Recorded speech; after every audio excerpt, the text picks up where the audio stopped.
Today we'll study about inflorescence. In Marathi we call it as mohor. So first let's see the definition of inflorescence. Inflorescence can be defined as a specialized axis on which flowers are arranged in definite manner. Now the specialized axis, it means peduncle, or in short, peduncle is the stalk of inflorescence.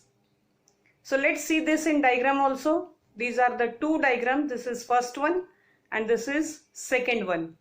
This green line and this green line, it represents the peduncle of inflorescence. So peduncle, it is nothing but the stalk or specialized axis of inflorescence. Now there are two types of inflorescence. First is called as racemose inflorescence and the second one, it is called as cymose inflorescence. Now before studying these two inflorescence, first let's have a look at the diagram. Now as we have said earlier, this green line and this green line, it is the peduncle of the inflorescence. This red circle and these red circles, they represent the mature flowers or the older flowers. These blue circles and these blue circles, they represent the younger flowers or the buds. So this is about the diagram, and now let's see the differences. In racemose inflorescence, the growth of peduncle, it is unlimited. This is the diagram of racemose inflorescence. This is peduncle and this is the upper part or the end part of peduncle which keeps on growing.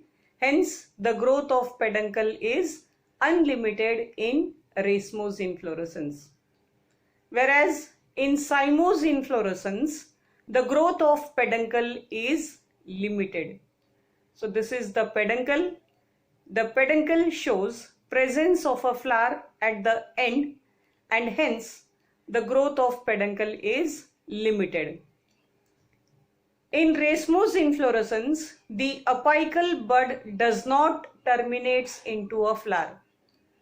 This is the apical bud and this apical bud, it does not terminates into a flower, or in other words we can say that the peduncle, it does not ends into a flower in racemose inflorescence. In cymose inflorescence, the apical bud terminates into a flower.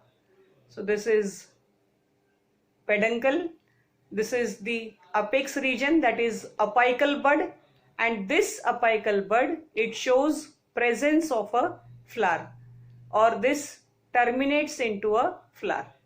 That means the peduncle will show a presence of flower at its end, and in racemose inflorescence, the peduncle will not show presence of a flower at its end. Now let's see the arrangement of flowers in these inflorescence. In racemose inflorescence, the arrangement of flowers, it is in acropetal succession. Now the meaning of acropetal succession is the younger flowers, they are arranged at the apex and the mature or the older flowers, they are arranged at the base. So such type of arrangement, it is called as acropetal succession. Whereas in cymose inflorescence, the arrangement of flowers is in basipetal succession, which is exactly opposite to racemose inflorescence. The mature or the older flowers, they are arranged at the apex, whereas the younger flowers or the buds, they are arranged at the base. So this is the arrangement of flowers. For racemose, it is acropetal succession, and for cymose, it is basipetal succession. Now let's see how the opening of flower takes place in racemose inflorescence as well as cymose inflorescence.